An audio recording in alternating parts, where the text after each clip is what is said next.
Yes, welcome into Sports Bet Betting and Insight today. Pauly and Teddy, Tuesday, November 29th. We promised you a breakdown of every championship game in college football. 3 more coming up today. Pac-12 Friday night, Colorado and Washington, Conference USA, La Tech and Western Kentucky, and the American Athletic Championship with Navy and Temple. Tuesday means Jimmy Vaccaro in the deep dive, a $75,000 parlay, 2 big $30,000 teasers that hit. Jimmy will run it all down on what the book was like for Michigan and Ohio State. Bad beats, bad bets, bad for the books. How about bad bets to start? Our winner yesterday with the play of the day is on a nice run. We had the Packers, but the professionals were on Green Bay and the under, Teddy. Yeah, I mean, there was a pretty big sharp square divide on Monday Night Football last night, and the Sharps won them both. Professionals betting Green Bay and under, and the Joes, the recreational players, more inclined to be betting on Philly and the over. And, I mean, Philly was a bad bet in this game. The Packers came to play. The Packers clearly, their best game in more than a month. The over-under, that's kind of a bad beat if you had the over in this game. I mean, the Packers punted once all game, and that came after a 9-play drive. And yet bettors, they never even sniffed an over. It was all slow, ball-controlled drives, burning clock. There was one big play to Devontae Adams. Otherwise, nothing but dink and dunk for both teams. And when one team punts once and you don't even sniff an over cash, that's kind of a bad beat. That is something to follow the rest of the season to see if Green Bay continues to play that way because their defense is so bad and there's so many injuries. I like what they did. Yeah, I mean, hey, we've ripped Mike McCarthy and his staff enough this year. Let's give them credit when they do something right. For a team that was as banged up as the Packers are on the defensive side of the football, that's the right strategy. Keep the defense off the field. Allow Aaron Rodgers, and they were able to run the football last night. I mean, that Eagles defense that was so dominant over the first 2 months of the season, they're starting to wear down a little bit right now. And Green Bay, their best running game in quite some time. Certainly, they ran the football better than they did at any point during their 4-game losing streak. Yes, let's get to the NBA now. Some bad beats. Sacramento here, +5 in D.C. Gortat missed a free throw late, and then the game went into overtime, and the Kings couldn't do anything in overtime. Where'd they get 3 points in the extra session? And, of course, you know what it comes down to. Sacramento's +5. They're down by 4. John Wall's got 2 free throws.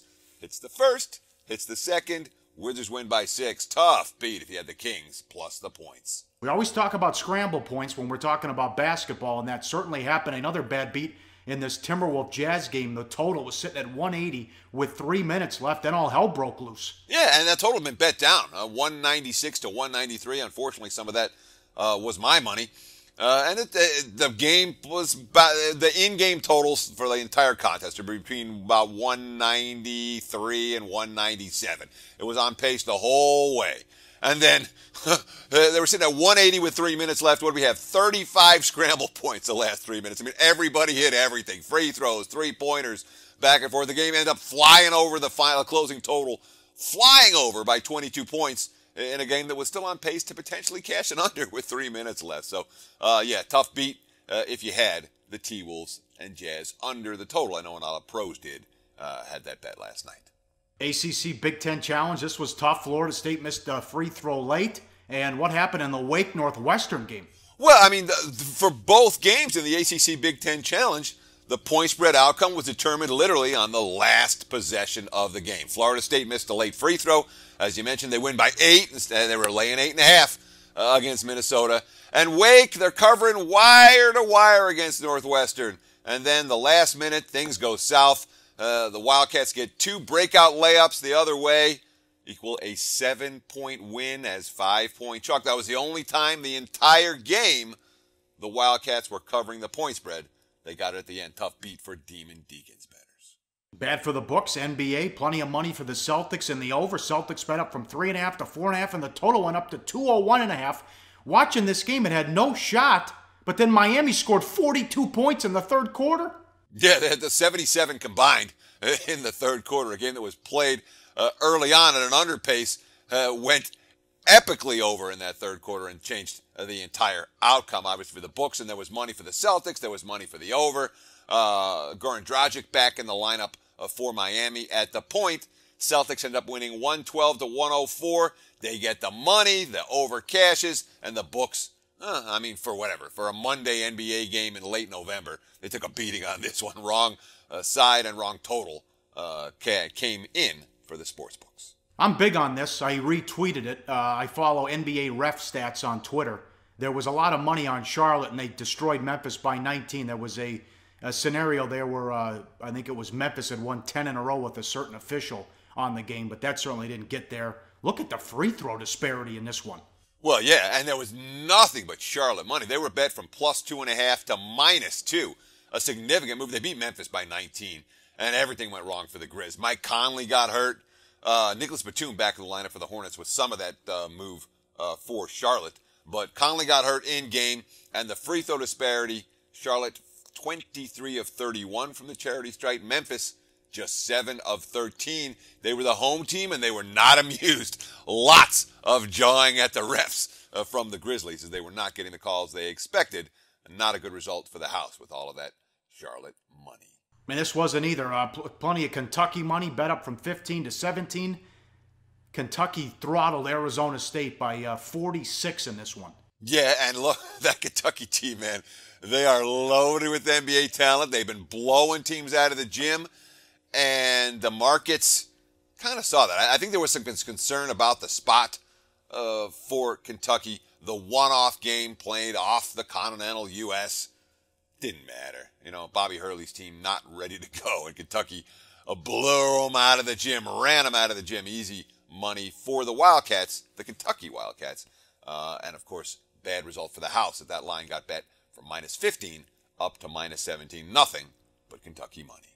Very fun week coming up on the show as we'll do all these conference championship games in college football.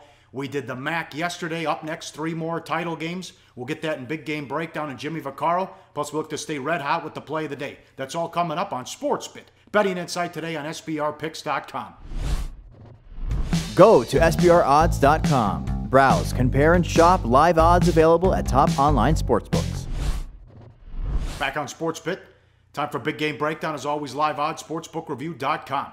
Friday night, Pac-12 title game, Colorado and Washington from Levi Stadium, Santa Clara. Huskies 7.5, 58 the total. Later tonight, if Washington's 4 with the committee rankings, it's likely win and get in the playoff. Buffalo's have made all the plays they had to this season. Are they ready for the primetime pressure? No player has ever been to a bowl game, Teddy. Yeah. Well, let's start with that first thing that you said. You're talking about if the committee is Washington number 4. And that's an if, okay? It's likely, but it's still an if. We'll find that out tonight. If they are number 4, all they got to do is win. Margin becomes irrelevant. Not that margin's a huge issue in this point spread range, but the focus changes for Washington should they be number 4. If they're 5, now all of a sudden margin matters. And that will, in my mind, have a difference on this ballgame because they are the better of these two teams. Now, you talk about Buffalo's, yeah. I mean, they, all season long, this team made plays. But, as you mentioned, nobody's ever been to a bowl game. Not a one player on the Buffalo's roster has been to a bowl game. You know, they were good enough under pressure against Utah last week. They weren't great. You know, the total offense, 378 to 359. They were outrushed by 80 yards in that ball game, 70 yards in that ball game. They did finish +2 in turnovers, one of which made Utah backers really sweat in the fourth quarter of that one.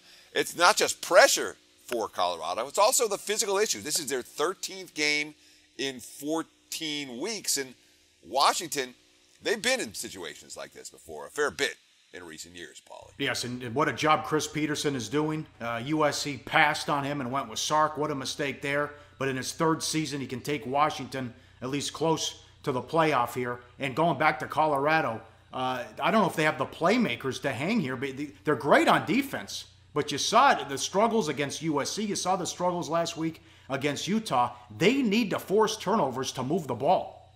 Sure, and that's not something that Washington does a whole lot. And again, every player on the Washington roster has been to a bowl every season. You know, the 5th-year seniors are 3-1 straight up, 3-1 ATS in bowls. They're prepared physically and mentally to play these extra games. Now, when you talk about the Buffs and their lack of playmakers, that's my biggest concern for Colorado in this ballgame. Because when you look at that Washington defense, they don't give up anything. If you're going to beat the Huskies, you're going to beat them deep. You need fast guys. You're going to beat them in the trenches. You need bulls.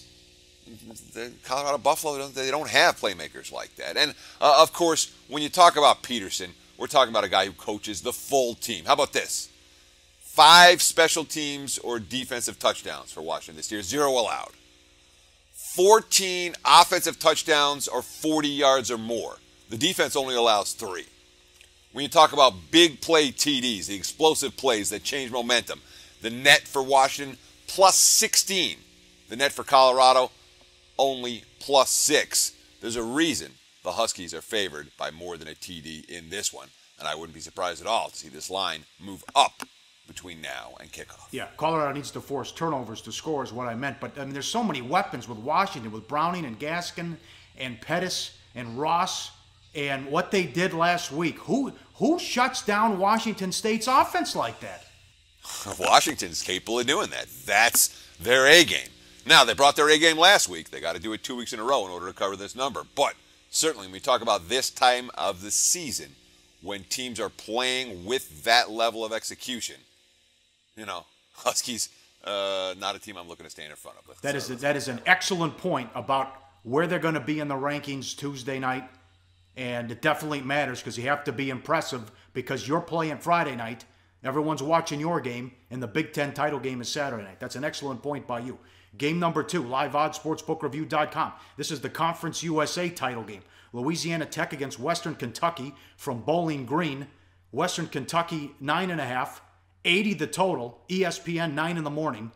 No series in the country has been better the last 2 years. Last year, Western Kentucky was getting 2.5. They won 41-38. This season, Louisiana Tech was getting 2.5. They won 55-52. Now, both teams are fresh. They both had the bye week 2 weeks ago. Yeah, for sure. And of course, you talk about this season. Look, that 55-52. Let's see. Ryan Higgins for Louisiana Tech threw for 454 yards, 5 touchdowns, no interceptions. Mike White for West Kentucky throws for 340, 5 touchdowns, no interceptions.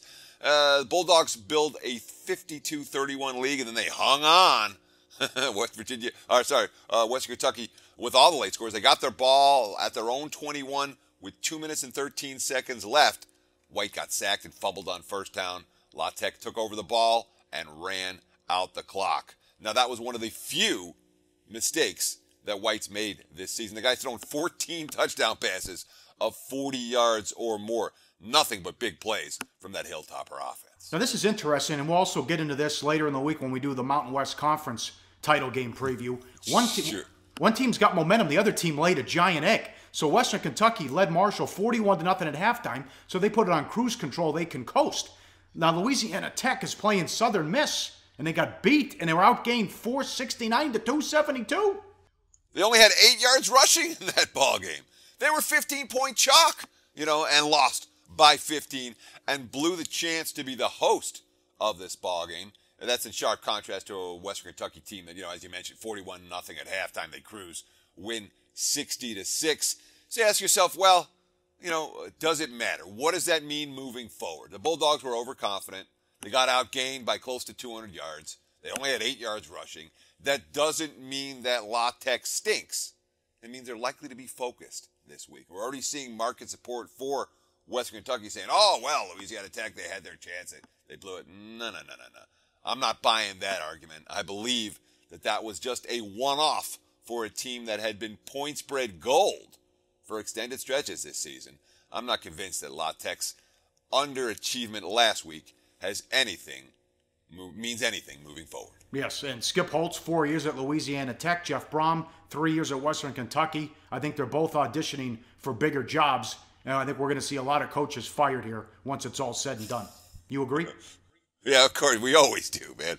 That's just the nature of the game. It's worth noting, particularly under Brom. I mean, this has been a Western Kentucky team that's been your classic spread offense, pass the ball, no defense, no special team. Their defense is better.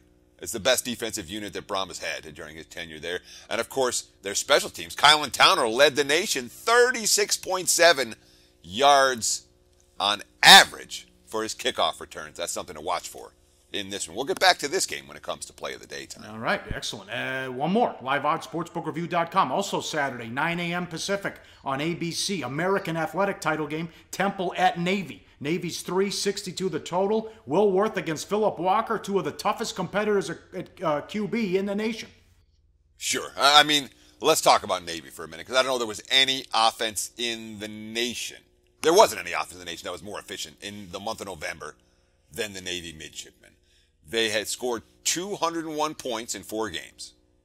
They had 2 punts and 1 turnover. Not per game. In the 4 games combined, 2 punts and 1 turnover while scoring 201. That's insane. That's impossible. That's epic.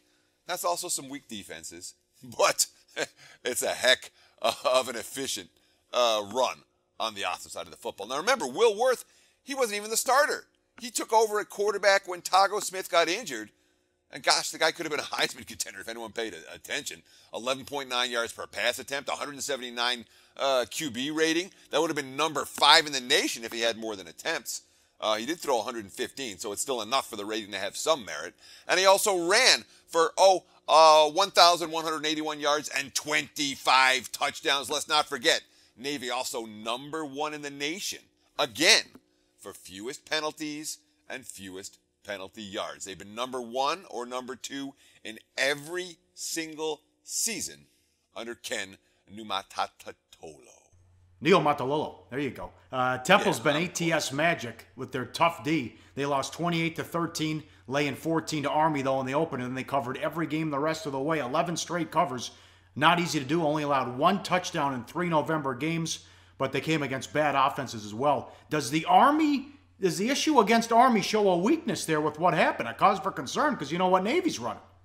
No, I don't think so. And I remember I had a bet, of course, on Temple, the one game that they didn't cover this year, the opener against Army, and a big bet for that matter, because of all the stuff I was reading about how they spent the summer. They were working on being able to stop the option. They spent a lot of time in the offseason working on stopping this particular type of offense. Now, we're talking about a team that's covered 11 straight. That's not easy to do, Pauly. Not even when you're running good. The only way you cover 11 straight point spreads is dominant defense and a betting marketplace that's not paying a whole lot of attention to what you're doing. Temple's never on TV. We haven't heard a lot about them. And they, still in my mind, hold some value in this point spread range. The markets haven't shown they've caught up with Temple, a feisty, gutty team. And again, that week 1 loss, I don't think it's a difference maker when it comes to this one. Of course, Phillip Walker making his 46th career start for the Owls. He's not a great downfield passer, but he still has over 10,000 career passing yards and 70 touchdowns. All right, 4 games down, 5 more to go. Rest of the week with the conference title games and 8 official, 1 unofficial with the Big 12 Bedlam game, Oklahoma State. Jimmy Vaccaro in the deep dive up next. How'd the bookies make out? How'd the players do? We know it was bad with all the teasers, and we look to stay red hot with the play of the day. That's next on SportsBit, Betting Insight Today.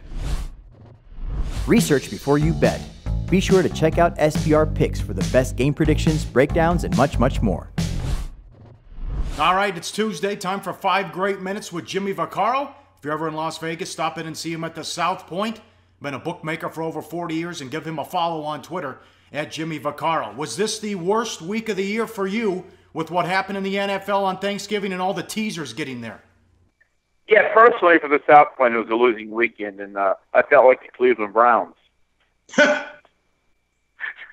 So what can I say? But listen, it's a fair gamble both sides. They fell the right way, obviously, and people are just betting more and more of these teasers, money lines than we've seen, and I can't keep telling you. And I talk to the same guys all over town, and it's becoming almost, I'm not stretching this, but the straight bets are obsolete anymore. Everybody just wants to bet to try to make a lot of money. We had 2 10-teamers paid out $60,000, 30 each. Our money line guy got us. He bet 2 $75,000 money line parlays, and 1 3-teamer. He had the Saints, which is easy. Obviously, he had the Steelers, which were as easy, and he had to sweat a little bit last night. He had the Patriots, but He collected on all three of his bets.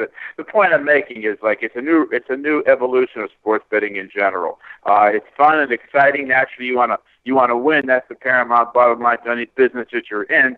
But when people play it fair and square across the counter, not too much you can beef about. And obviously, the teasers hurt the most. And as we talked about so many times, Pauly, and almost like a broken record, the NFL, even the bad teams, have a chance to keep the games close. And any time you're moving 7 points around with the NFL, you obviously have a pretty good chance of covering a teaser. And illustration, very simple. Not that I'm crying because I never beef. It's just the way the industry is. But you go back to Thursday, both sides of the Viking game, the teasers won. You go back to the Redskin-Dallas game, both sides of the teaser won there. And the Steeler game, nobody bet the Colts because of no Andrew Luck. They were just all one-sided. So as you're going into the Sunday card, you have 5 winners who are already in there. So it just multiplies real fast. But, as a bookmaker, my mantra has been my entire life when you're on this side of the counter is like, just pay off and keep writing tickets. But I salute to people who had it, and just people picking up money. It's an easy bet. So don't stop doing it until it turns the other way. But we'll see what happens. But it was a great weekend as far as like people turning out there. Made a small profit on Saturday, and actually gave that back, and a whole bunch more on Sunday. But that's the way the racket goes. How was it Saturday for Ohio State, Michigan? That was the worst straight bet game of the day for us.